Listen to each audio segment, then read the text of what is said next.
నిజంగా రామ్ చరణ్ గారి ఫ్యాన్స్ కలలో కాదు కలలో కలొచ్చినా సరే ఇలాంటి కాంబినేషన్లు సెట్ అవుతాయి అని అయితే అస్సలు ఊహించుండ్రు. అలాంటి కాంబినేషన్లు అయితే సెట్ అయ్యే విధంగా అయితే కనబడుతున్నాయి. దాంట్లో మనం ఫస్ట్ మాట్లాడుకోబోయే కాంబినేషన్ ఏంటంటే అసలు ఈ కాంబినేషన్ గురించి ఇందాక అన్నాను కదా, అసలు ఎవ్వరు ఊహించుండ్రు. ఇప్పుడు తెరపైకి ఈ కాంబినేషన్ అయితే వచ్చింది.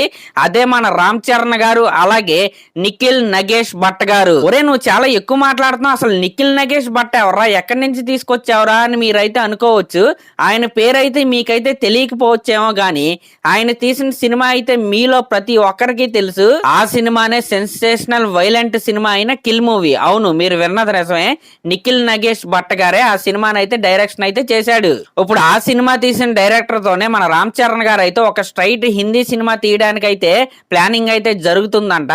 అయితే ఆ హిందీ సినిమా కమర్షియల్ సినిమా అయితే కాదంట, ఒక ఎపిక్ మైథలాజికల్ థ్రిల్లర్ అయితే వీళ్ళైతే తీసే ప్రయత్నంలో అయితే ఉన్నారంట. నిజంగా ఇదైతే మామూలు న్యూస్ కాదు. దీనికి తోడు నగేష్ భట్ గారి ఇన్స్టాగ్రామ్ అకౌంట్ అయితే ఎవరైనా ఓపెన్ చేసి అయితే చూడండి, దాంట్లో ఆయన మన రామ్ చరణ్ గారిని కూడా ఫాలో అవుతున్నాడు. కాబట్టి ఖచ్చితంగా వీళ్ళిద్దరు కాంబినేషన్ లో సినిమా చూసే అవకాశం అయితే చాలా అంటే చాలా బాగా కనపడుతున్నాయి. ఇది నెంబర్ 1 కాంబినేషన్ అనమాట.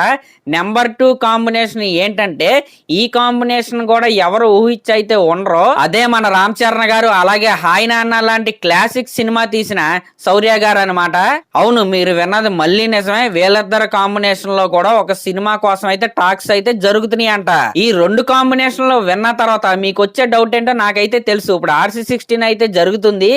RC16 తర్వాత RC17 సుకుమార్ గారితో తెస్తాడు కదా, మరి ఈ 2 సినిమాలు ఎప్పుడు తెస్తాడు అనే డౌట్ అయితే మీకైతే రావచ్చు. వినపడుతున్న న్యూస్ ప్రకారం RC16 షూటింగ్ ఎలా అయితే చాలా ఫాస్ట్ గా జరుగుతుందో అదే విధంగా ఈ శౌర్య సినిమాని అలాగే నగేష్ గారి సినిమాని చాలా ఫాస్ట్ గా అయితే ఫినిష్ చేసి దాని తర్వాత సుకుమార్ గారి సినిమా ఎలాగో ఒక 2-3 సంవత్సరాలు అయితే టైం పట్టింది. కాబట్టి ఈ 2 సినిమాలని త్వరగా పూర్తి చేసి సుకుమార్ గారి సినిమాలో రామ్ చరణ్ గారు జాయిన్ అవుతాడు అనే న్యూస్ అయితే వినపడుతుంది. ఈ 2 కాంబినేషన్లు అయితే ఖచ్చితంగా టాక్స్ లో అయితే ఉన్నాయి, కానీ సుకుమార్ గారి సినిమా తర్వాతే ఇవన్నీ తెస్తారని నేనైతే అనుకుంటున్నా.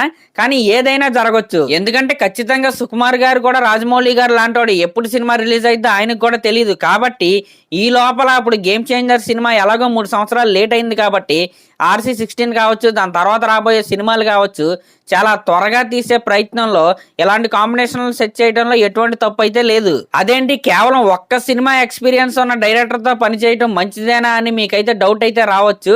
చాలా అంటే చాలా పెద్ద హిట్లు కొట్టిన శంకర్ గారితో పనిచేసినా సరే ఎటువంటి లాభం అయితే లేదు. కాబట్టి ఎవరి దగ్గర ఏముందో మనకైతే తెలియదు.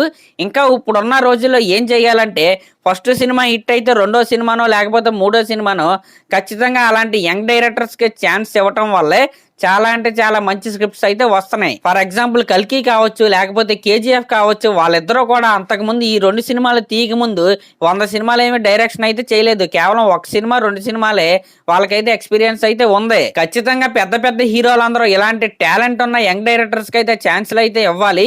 అప్పుడే కొత్త కొత్త కథలన్నీ మనం అయితే చూడగలుగుతాం. మరి ఈ కాంబినేషన్లకి సంబంధించి అఫీషియల్ కన్ఫర్మేషన్ న్యూస్ ఎప్పుడు వస్తుందంటే మార్చి 27 రామ్ చరణ్ గారి బర్త్డే. ఆ రోజున ఖచ్చితంగా RC16 అలాగే సుకుమార్ గారి సినిమా కాకుండా ఆయన చేయబోయే కొత్త సినిమాల యొక్క అనౌన్స్మెంట్ అయితే వస్తుంది. ఫ్యాన్స్ అయితే అప్పటి వరకు అయితే వెయిట్ చేయండి. సరే, మరి లాస్ట్ లో నా ఛానల్ కనుక మీరు ఫస్ట్ టైం చూస్తున్నట్టయితే సబ్స్క్రైబ్ చేసుకోండి, అలాగే ఒక కామెంట్ అయితే చేయండి. Thank you.